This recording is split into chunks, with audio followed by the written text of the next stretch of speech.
Now, the greatest radio shows of all time. Suspense. The Shadow Node. Washington calling David Harding, Counter Spy. Classic radio theater. The Great Gildersleeve. Fibber McGee and Molly. Dragnet. Gunsmoke. The Lone Ranger. Now, step back into a time machine with your host, Wyatt Cox. Good evening, friends of the Inner Sanctum. Edward Pawley stars in an episode of Big Town from 73 years ago today, January 25th, 1949, The Fatal Fix. And we thank you for tuning in. On this Tuesday, 25th day of January, this is 341 days remaining until the end of the year. Of course, January 25th, it is the 25th day of the year, you know.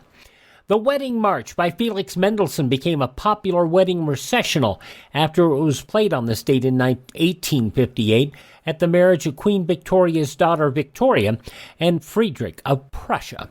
Thomas Edison, Alexander Graham Bell formed the Oriental Telephone Company on this date in 1881, and in 1890 the United Mine Workers of America founded. Alexander Graham Bell inaugurated the U.S. Transcontinental Telephone Service in 1915, and in 1917 the Danish West Indies sold to the U.S. for $25 million. The League of Nations founded on this date in 1919, and the 1924 Winter Olympics opened on this date in Chamois, France, in the French Alps, inaugurating the Winter Olympic Games. In 1937, The Guiding Light aired on radio for the first time. It went to television, making this the longest-running broadcast program in U.S. radio and television history. The first Emmy Awards presented in 1949, and in 1960, the National Association of Broadcasters reacted to the payola scandal by threatening fines for any disc jockeys who took money for playing particular records. In Washington, D.C. on this date in 1961, President Kennedy delivered the first live presidential television news conference.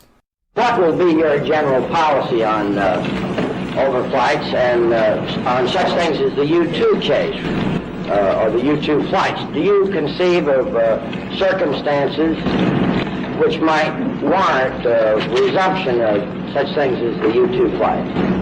The Soviet government is fully aware of the United States government views with respect to the distinction between the question of the United States Air Force RB-47 and the incident which occurred over Soviet territory on May 1st, 1960, involving an American U-2 type aircraft. Flights of American aircraft penetrating the airspace of the Soviet Union have been suspended since May 1960. Audio of the, not very good audio, of the first press conference live on television on this date in 1961, President Kennedy. U.S. North Vietnamese peace talks began in Paris on this date in 1969. It was on this date in 1971 Charles Manson and 3 female family members found guilty of murder and sentenced to life in prison. The district attorney's office and I personally and the Los Angeles Police Department are all exceedingly happy with this verdict. We're very, very pleased. We expected the verdict, but until that clerk reads the verdict, you never know. But we're very happy. It come about by not having a family, by being born without a father. I'm on the wrong side of the law the minute I was born, and from that moment on, I've accepted it. And I stand strong inside of it. And I am a man. And I have the love that I have, and that's what makes me a man. District Attorney Vincent Bugliosi and Mr. Manson himself, Manson dying in prison in November of 2017 at the age of 83. It was on this date in 1971 Idi Amin led a coup deposing Milton Obote and became Uganda's president in 1971. 1972, President Nixon discussed the Paris Peace Accords that would end the Vietnam War. Within 6 months of an agreement, we shall withdraw all U.S. and Allied forces from South Vietnam. We shall exchange all prisoners of war. There shall be a ceasefire throughout Indochina. There shall be a new presidential election in South Vietnam. The deal would take effect 2 days later on January 27th. A live TV showdown between President George Herbert Walker Bush and Dan Rather on CBS television on this date in 1988 got testy. It's not fair to judge my whole career by a rehash on Iran. How would you like it if I judged your career by those 7 minutes when you walked off the set in New York? Well, now, would you like that? Mr. I have Vice respect President, for you, but I don't have respect for what you're doing here tonight. Rather attempted to question the Republican presidential candidate about his role in the Iran-Contra affair. And in 1998, during a historic visit to Cuba, Pope John Paul II demanded the release of political prisoners and political reforms while condemning U.S. attempts to isolate the country. Passing away on this date in history, Al Capone, actress Ava Gardner, conductor Robert Shaw, singer Ray Peterson from the not only from the Donna Reed Show, but also a fine singer. My Dad was his biggest hit, and Mary Tyler Moore passing away 4 years ago. This is the birth date of journalist-writer Edwin Newman, country singer Rusty Draper, Dean Jones, the actor, and singer Etta James. From Peyton Place Soylent Green and picket fences, Lee Taylor Young, still gorgeous at 77 years of age. The honky-tonk man, the cousin of Jerry Lawler, Wayne Ferris, 69 years old today. She was Elaine Lefkowitz on Soap and Marty Maraschino in the film Grease. Diana Manoff, still cute at 66 years of age. Mrs. Undertaker, Michelle McCool, 42. I wonder if she's going to be in the Royal Rumble this weekend. They brought out a lot of women for that and a lot of past performers, so we'll see if she's there. Singer Alicia Keys, 41. And from All My Children and Pretty Little Liars, Natalie Hall, 32. Those just a few of the people who celebrate the 25th day of January as their birthday. And if this is your birthday, happy birthday to you. Happy birthday, happy birthday. Happy birthday to you.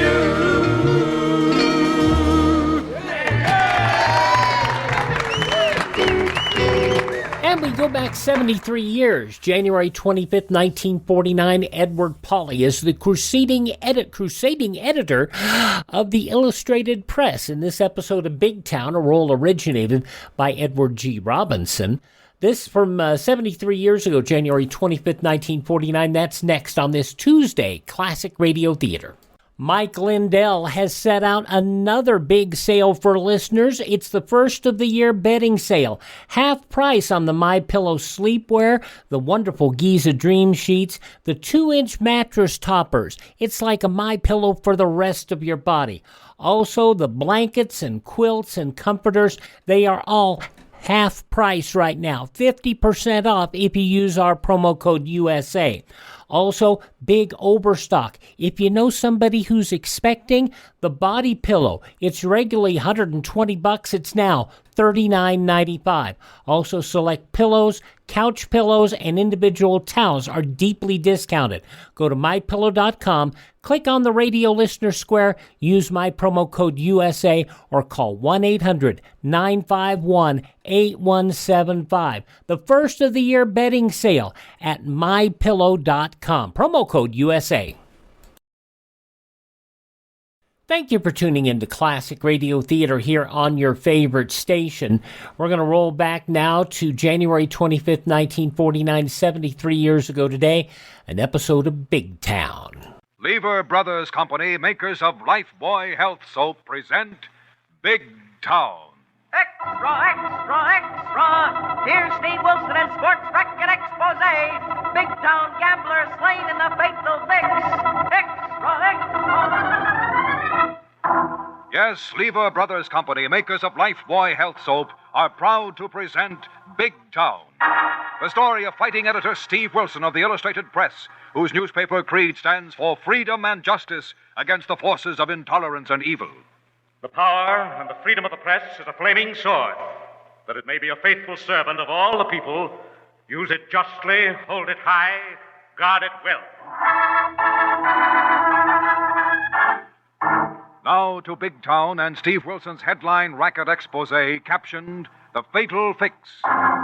Baseball, basketball, boxing, the racetrack have become big business, big money. And when professional gamblers move in, sportsmanship is out. And such is the case in the fatal fix that began, insofar as Steve Wilson was concerned, on an abandoned coal dock on the waterfront of Big Town. Hush up, Cleo. You've had your milk. Go catch yourself a rat. Hush up, Cleo. Somebody just drove out on the dock. I'm gonna blow out the candle. They ain't coming to our shanty boat. You and me don't know nobody that owns a car except our friend Mr. Wilson of the press. Cleo! Somebody's getting murdered. You stay in the shanty. I'm gonna sneak up on the dock and see what's happened. 'Cause the cops blame us for anything that happens on this old dock. Golly, the car's going away. But something happened. Something awful happened. Help! Somebody! Help! Somebody help me. Lady, I ain't nobody much, but I'll help you. What happened? He hit me. He cut my face with a knife. Help me. Oh, sure. Lean on me, lady. I'll help you into my shanty boat. No. I got away from him out of the car, but he'll come back, kill me. They gotta kill me. Who's gotta kill you? I know too much about the fix. What fix? The bribes, the game, the big game. They're gonna miss shots and fix the score. They'll come back. Oh, then I better get you out of here. I got no place to go. They'll find me. No, they won't, lady. I know a newspaper fella that'll know what to do. A newspaper man? Well, they'll kill me if I talk to the newspapers. No, they won't. My friend, Mr. Wilson, will get them before they get you. Now, come on, lady. I'll help you to a place where we can phone him right away.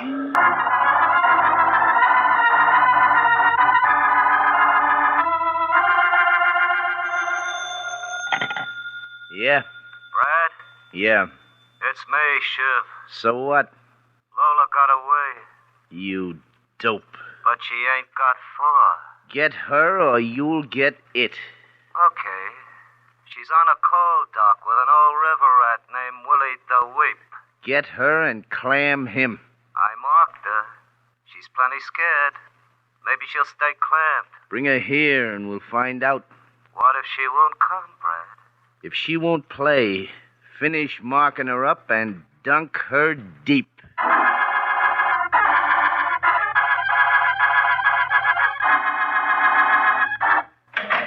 Steve, you got a minute? Always for you, Lorelei. Come in. Thanks.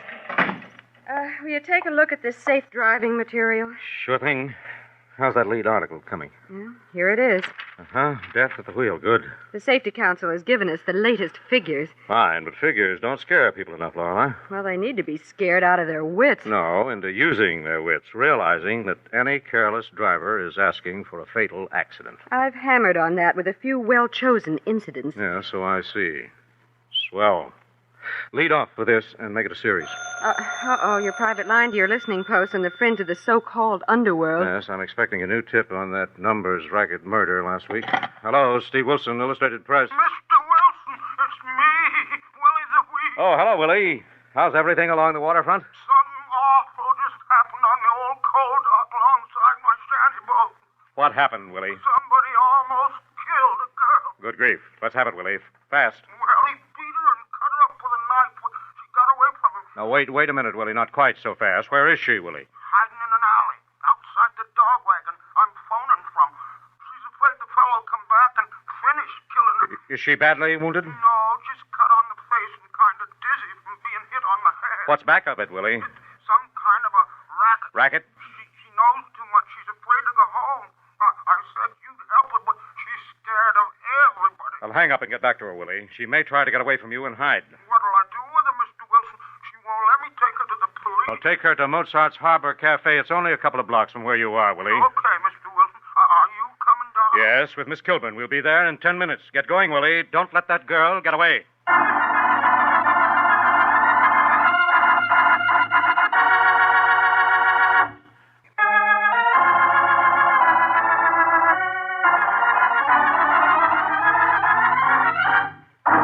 Now back to Big Town and Steve Wilson's story of the fatal fix. Acting on a gang violence tip, Steve is on his way to Mozart's Harbor Cafe. But meanwhile, Willy the Weep is trying to lead the victim, a young girl, along a dark street to Mozart's place. Come on, lady. My friend Mr. Wilson's gonna meet us at Mozart's Harbor Cafe and help you. No. If I talk to the newspapers, they'll find me and kill me sure next time. Let me go, please, Mr. Wilson. No, lady, you're all cut up and bleeding. Mozart will fix you up, and Mr. Wilson will see nothing more happens to you. No, they'll find me and kill me. They was gonna anyway. They will anyhow. Please, lady, come on. It's only about a block to Mozart's. All right, but... that car. Let me go. It's no use. You're too sick to run away. It's him. Shiv. Yeah, Lola, baby. Come on, get in the car. The boss wants to see you. You keep away from this lady. You let her alone. Well, listen to who's talking. You put away that knife and leave this lady alone. And listen to who's giving orders. Leave him alone, Shiv. He was just trying to help me. He don't know nothing. I'll go with you. I can't help myself. Sure, Lola. You're gonna see the boss and tell him you've learned your lesson.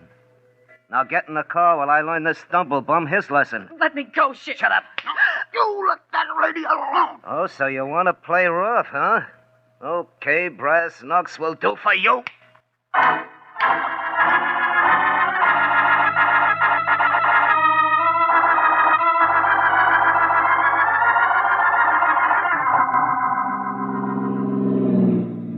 Say, boss, Miss Kilburn. Say it, Harry, but watch your driving. I'm doing a feature series on reckless drivers, and it wouldn't look good if I were involved in even a minor accident. Oh, fear not, Miss Kilburn. I am well aware of the fact that auto manufacturers have been able to foolproof everything on a car but the nut at the wheel and drive accordingly. Mozart's joint coming up. Pull up and stop, Harry.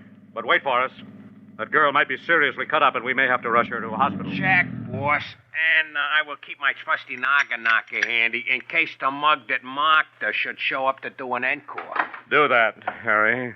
There's something ugly back of this. Come on, Lorelei. Right with you, Steve. My nurse's aid training may come in handy if Mozart hasn't been able to patch up that gal's face. Yes, and that face slashing trademarks this as gang vengeance or a final warning. Let's go in the side door. They probably got the girl in the back room. If Willie was able to persuade her to come here. Well, Mozart is in the back. I hear him beating out the blues. Yeah, that's odd. Let's go in. Yes. Good grief, he's alone. Oh, Willie and the girl aren't here. They've had time enough.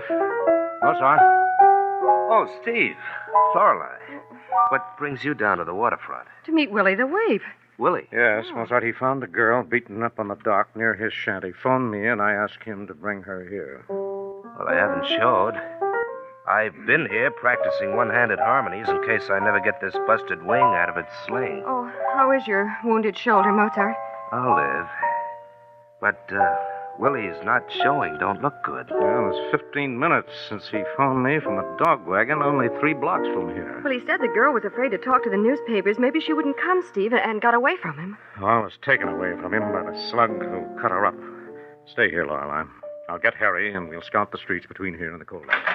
Mozart! Willie! Mr. Wilson! Steve, he's been beaten up. Willie, what's happened? Here, man, let me help you. Sit down. You're out on your feet. He got her, Mr. Wilson. I couldn't stop him. I tried, but he had brass knuckles, and he beat me. Now, take it easy, Willie. I'm sure you did your best. Mozart, get me a wet cloth, quick. Yeah, sure, Lorelei. And I'll get him a slug or something. She tried to keep him from beating me up. Mr. Wilson said she'd go with him to see a guy he called the boss. Steve, that means there's still time to do something. Willie, did she give you any clue as to who these men are? What racket they're in? Yeah, gambling. Gambling? What kind? Something to do with a fix. A fix? Games. Fixing the score, missing shots. Steve, haven't there been rumors of a gambling fix in the basketball league? Yes, and this girl may have been a contact, Lorelei, or knew too much. She called the fella Shiv. Shiv, the knife. Probably a goon boy for the gang. Did she mention someone else? No, but he's taken her to the boss to see if she's learned her lesson. I wonder if she has, and which lesson. Well, either way, she's marked for elimination, sooner or later. Well, sooner or later, could both be tonight. What can we do, Steve? Play a long shot, Lorelei. There's no time for anything else. How do we play it? Most of the gamblers operate out of the old Grand Hotel. Golly, yes, and what do you know, Joe? The night clerk knows every 2- and 4-legged rat in the place. Here's a wet cloth, Lorelei, and a slug of grape juice, Willie. Grape juice? Don't worry, Willie. It's been distilled. You'll never taste the grapes. Now, drink it down. And hold still, Willie. I'll wipe the dirt out of those cuts. All right, Miss Kilburn. But could I have a little more of that grape juice, Mozart? Sure thing, Willie. Hold still, Willie. Are you going to phone? What do you know, Joe, Steve? No, I'm going over there, Laura. Wait a minute, and I'll go with you. No, Laura, I patch up Willie. I'll take Harry. And if my hunch is right, I'll ring in Inspector Callahan of homicide.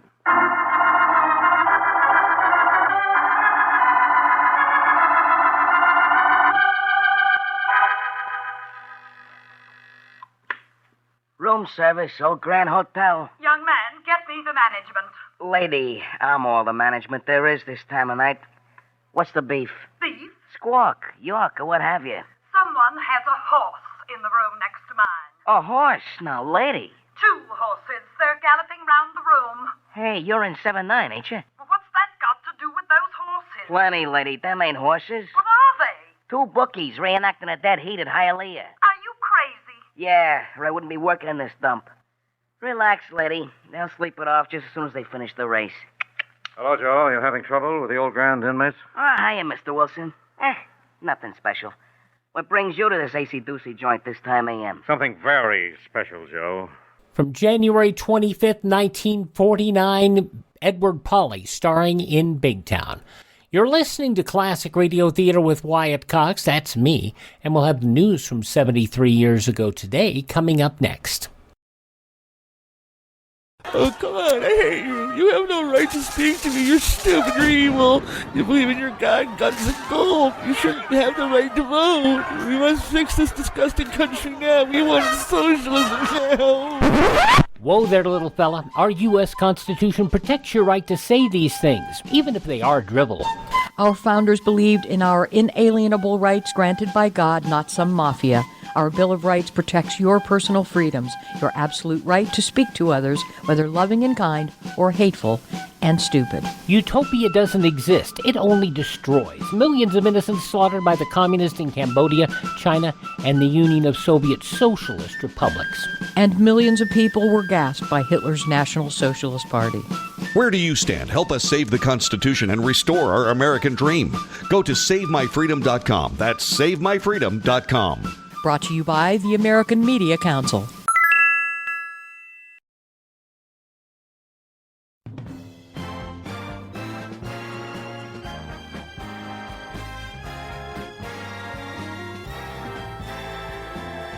And thank you for tuning in to Classic Radio Theater on your favorite station, an episode of Big Town starring Edward Pawley, as it was originally broadcast on Tuesday, January 25th, 1949, in the newspapers of that Tuesday 73 years ago.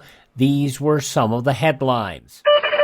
Comptroller General Lindsey Warren told Congress today the federal government is a crazy quilt of duplications. This, he said, is ideal for the tax eaters, but bad for those who have to pay the bill.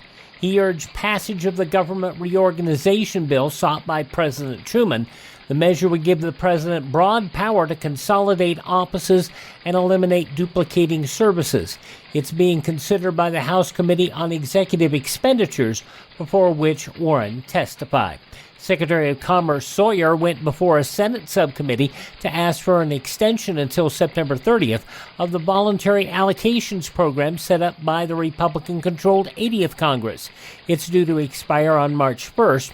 Sawyer said it would be helpful to have it extended while the administration develops comprehensive economic legislation.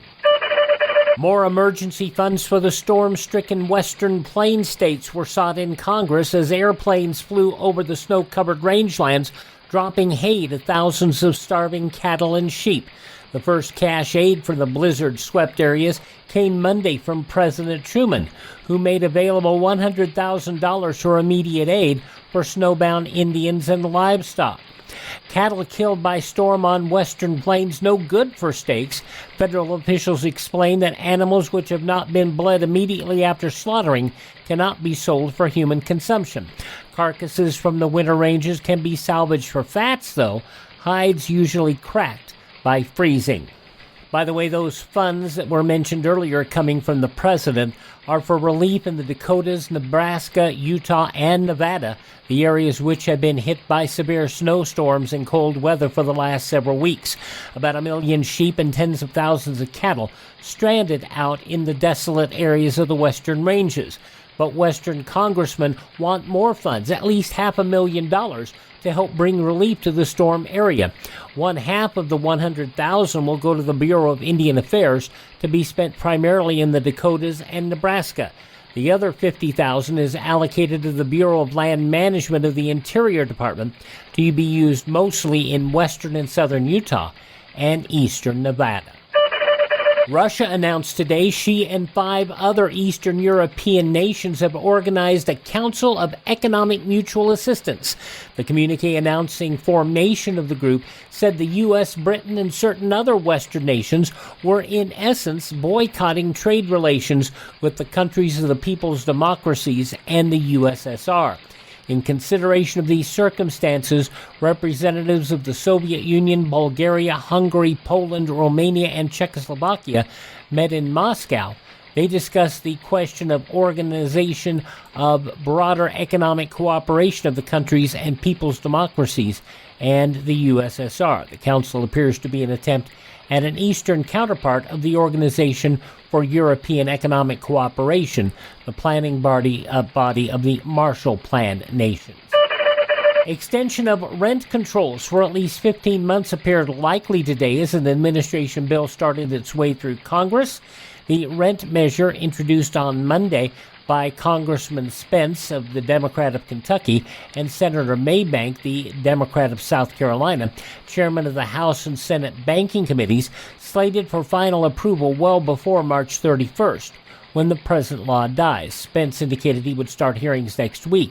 Senator Sparkman, the Democrat of Alabama, head of a Senate banking subcommittee handling the bill, called a huddle today with Maybank and hinted the Senate will wait for the House to act. And former boxer Samuel S. Cohen contends that a reference to him as Canvasback Cohen by Groucho Marx in a January 12th radio show was an invasion of his privacy and worth $100,000 in damages. His Superior Court suit in Hollywood against Marx and American Broadcasting Company admits he was known as Canvasback Cohen before he abandoned the ring 10 years ago, but alleges he wants to forget about his sad career, and the broadcast made him physically and mentally ill. Cohen, now a Los Angeles postal clerk. I imagine as a postal clerk, he's hauling around the canvas bags, don't you think? That's some of the day's top news stories, as reported in the newspapers of Tuesday, January 25th, 1949, on your radio Big Town, starring Edward Pawley, the conclusion of which you'll hear next on this Tuesday edition of Classic Radio Theater with Wyatt Cox on your favorite radio station.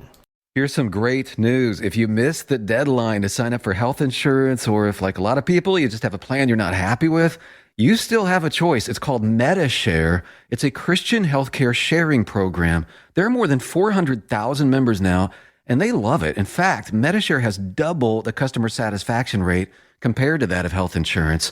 And MediShare really is the gold standard when it comes to healthcare sharing. It's been around more than 25 years. Members have shared more than $4 billion of each other's medical bills. Plus, MediShare is for you. It has saved its members billions by advocating on their behalf.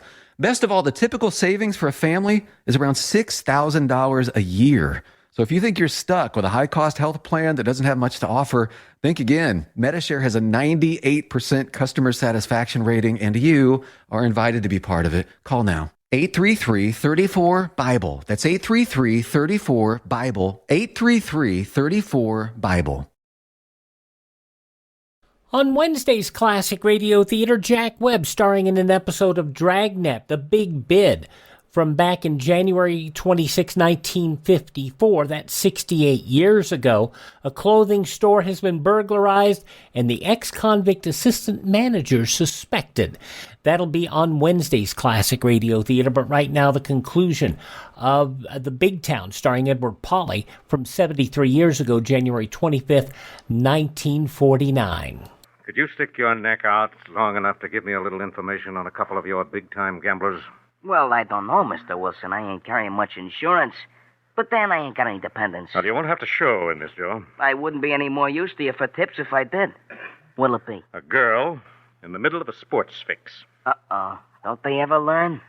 She's had one lesson, Joe, that left her beaten up and marked with a knife. Willy the Weep found her and called me. But they took her away from Willy, beat him up, and took her back to school for another lesson. Uh-huh. Who's the teacher? I don't know, but his knife boy goes by the appropriate name of Shiv. Shiv? Yes.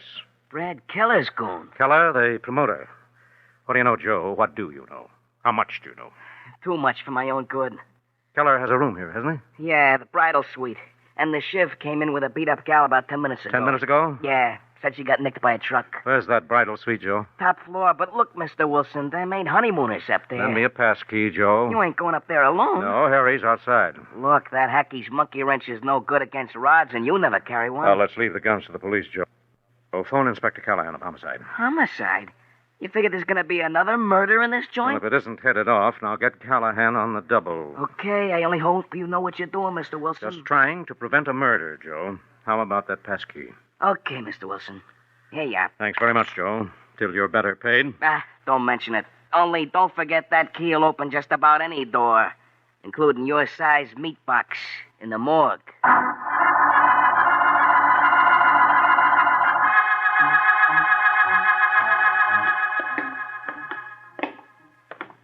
Say, boss, how come we are hoofing it up these back stairs? Well, I'd rather not advertise our arrival on the floor outside Keller's suite, Harry. Yeah, and that rickety elevator would sure proclaim our proximity.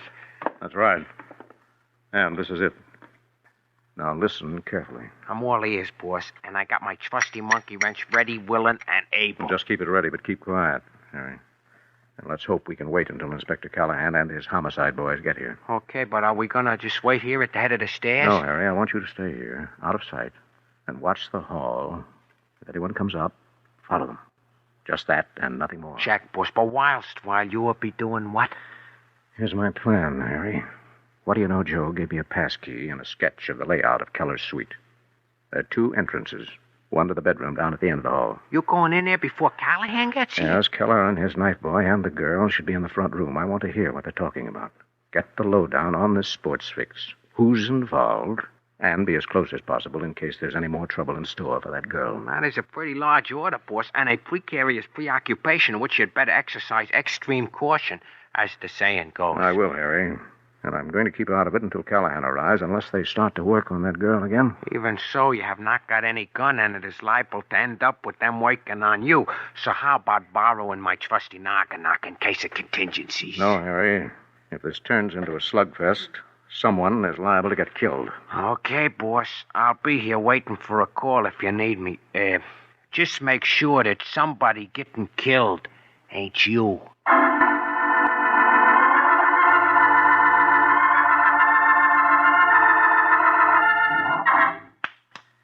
Snap out of it, Lola, and listen to me. Don't, Brad. I won't talk. I swear I won't. She's lying, Brad. I got a notion she talked her head off to that moochin' stumblebum Willy the Weep. I didn't. I swear I didn't. I spotted him coming out of a dog wagon near the dock. He must have phoned somebody. He was taking her someplace when I caught up with him. Shut up, Shiv. Stop running off at the mouth. You messed this play up, but good. Oh, what do you mean? You told me to... I told you to throw a scare into her. I tried just talking, but she wouldn't listen. She tried to jump out of the car. So you mark her up so the cops will grill her till she talks if they spot her and pick her up. I won't talk. I won't tell what I know. I promise. Don't buy that, boss. She's seen me beat up that dope Willy the Weep. If she squawks, I go back to the pen for keeps with my record. Shut up and quit thinking about yourself, Shiv. You muffed this play and you deserve anything you get. You'll get a piece of anything I get. Listen, you rat. Listen, don't threaten me.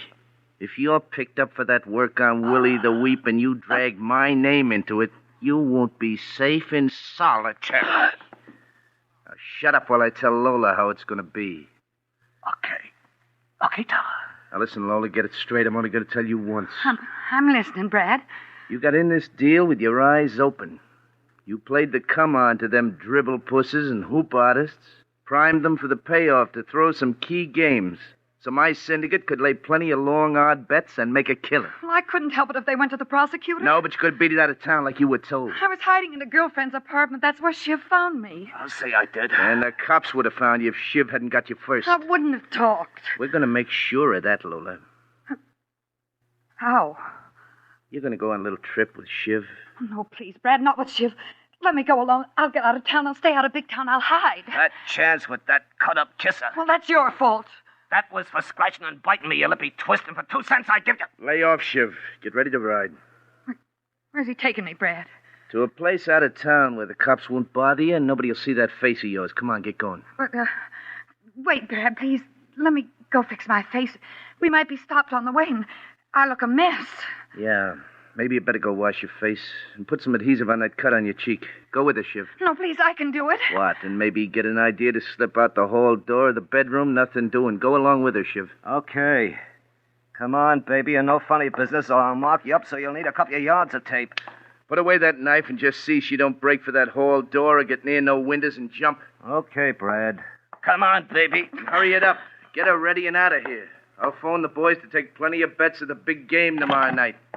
Hey, Joe, get me long distance. Come on, Toots, and let's not have any more trouble. Let go of my arm. I hate you, you dirty little rat. Oh, yeah? Maybe I'll give you a real reason when we get where we're going. In the bedroom. Now, wait till I snap on the light. Hey, you don't be dame. You close that door. No, I didn't. Now, shut up, or I'll press your windpipe in your spine, you filthy little rat. Come here, miss. Who are you? Never mind. Snap on the light, quick. Don't let him cry out. Keller's in the next room on the phone. I know. I've been listening. Snap on the light. Be careful. He has a knife. He had a knife? There. Pick it up off the floor. Get out of here. The hall door. What are you going to do? Bring this knife-slinging slug along as Exhibit A. Shiv, what's the idea of closing this door? You... Get away from that hall door, Lola. Let go of my boy, mister. All right, Keller. That gun makes him all yours for the moment. Wilson, the racket-busting newsie. Yes. And it looks like I came to the right place. You're gonna wish you hadn't. Come here, Lola. Give Shiv his knife. I didn't fix this fix, Brad. I didn't know he was in here. I wasn't going to talk. I'll get to you, baby. Give Shiv his knife. Yeah, baby. Give me that carver. Looks like this stick has got work to do.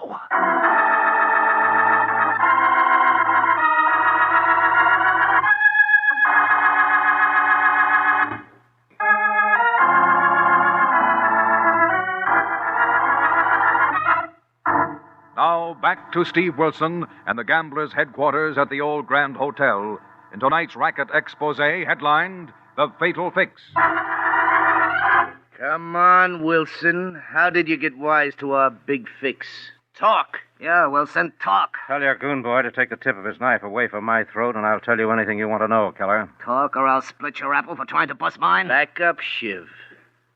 I want to know how much this nosy newsie knows and who else knows. The public prosecutor knows plenty, Maybe Keller. he does, but he ain't got no proof. No witnesses that we bribed any players to throw games. Wrong, Keller.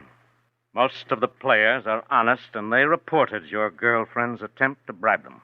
That don't prove she was acting for me. And she ain't talking, are you, baby? Brad, let Mr. Wilson go. I won't talk. I swear I won't talk if you'll let him go. Listen to Pocahontas. Shut up, Shiv. What's your angle on this, Wilson? Helping the police smash your dirty racket, Keller. Yeah? Yes. But at the moment, I'll settle for persuading you to take a criminal conspiracy rap before you get involved in murder. Who's going to get murdered? You're going to have to kill this girl, and perhaps me to keep this sports fix under wraps. Oh, yeah, Wilson? How much do you want to keep your mouth shut? I couldn't keep it quiet if you offered me $1 million. Why not? Because I've already notified the police. Callahan of Homicide is on his way here. He's lying, Brad. He's playing this alone for a scoop in his lousy illustrated press. That notion has burned smarter crooks than you, Shiv. Call Switchboard if you don't believe Callahan is notified. And you're both caught in this rat trap. He's lying, stolen. Let me take him and Lola for a ride. Shut up, Shiv. You interest me, Wilson. What's the deal? You'll have to make your deal with the prosecutor, Keller. But I'll bet you he'd trade your state's evidence for a short term if you'll throw in this knife-slinging rat on the attempted murder of Willy the Weep. Why, you dirty, lousy nosy... Lay off, Sheriff. Wilson's got something. You loused this play. Oh, yeah? Well, this knife says you're not going to sell me up the river. You knife-slinging rat.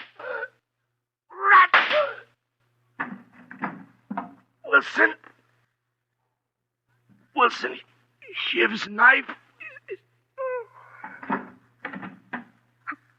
Mr. Wilson. Mr. Wilson. That's all, miss. That's all there is. I knew there was bad blood between them. Knew if I needled Keller into a deal, they'd revert to the criminal code of dog eat dog. What'll happen now? To me? That'll depend on a judge and jury, miss.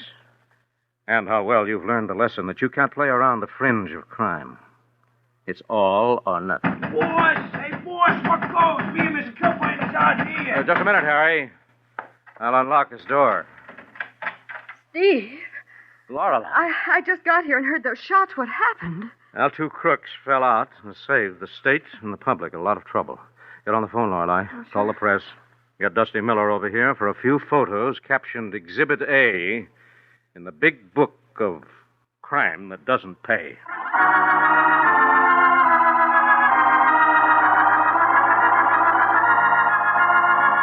And so ended another racket-smashing adventure in the newspaper career of Steve Wilson, Lorelei, and his associates of the Big Town Illustrated Press.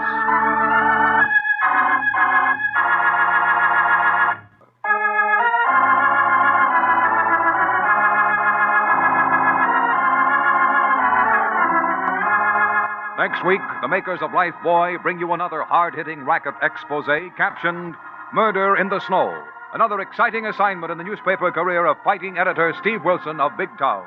Don't miss it. In tonight's dramatization, all names, times, and places are fictional.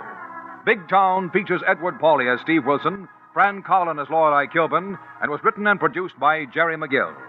And if you'd like to see what the cast of Big Town are really like, read the February issue of Radio Mirror magazine for an exciting story about Big Town, complete with pictures. And next Tuesday night, same time, same station, you'll hear the newsboy calling... Extra, he roll about it. Steve Wilson in the headline story of Murder in the Snow, brought to you by Lifebuoy Health Soap, another fine Leesburg product.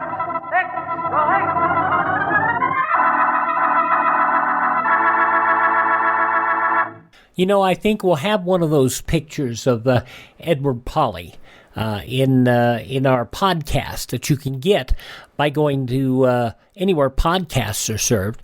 Just search for Classic Radio Theater with Wyatt Cox through iHeartRadio, Spotify, Spreaker, TuneIn, even Apple Podcast and Google Podcast. So search for Classic Radio Theater with Wyatt Cox, and they always have a little image that goes with the podcast, and you can see what Edward Pawley looks like. From January 25th, 1949, 73 years ago, Big Town here on Classic Radio Theater. Thank you so much for tuning in. I mentioned the podcasts, and those are really good to have if you miss a day here on your favorite station, so you don't have to miss a single show. You can either find our podcast, Classic Radio Theater with Wyatt Cox, or go to my webpage, classicradio.stream. There you can find links to all of our social media. You can learn more about building a classic radio collection of your own. You can contact me directly, and you can hear our programs on demand if you miss a day on this station. Speaking of this station, please thank them. Thank the radio station, support their advertisers. It's their kindness and courtesy that we're here each and every Tuesday at this time. I'm Wyatt Cox. Tell all your friends the great radio shows are right here at this spot on the radio dial. Classic Radio Theater on your favorite radio station.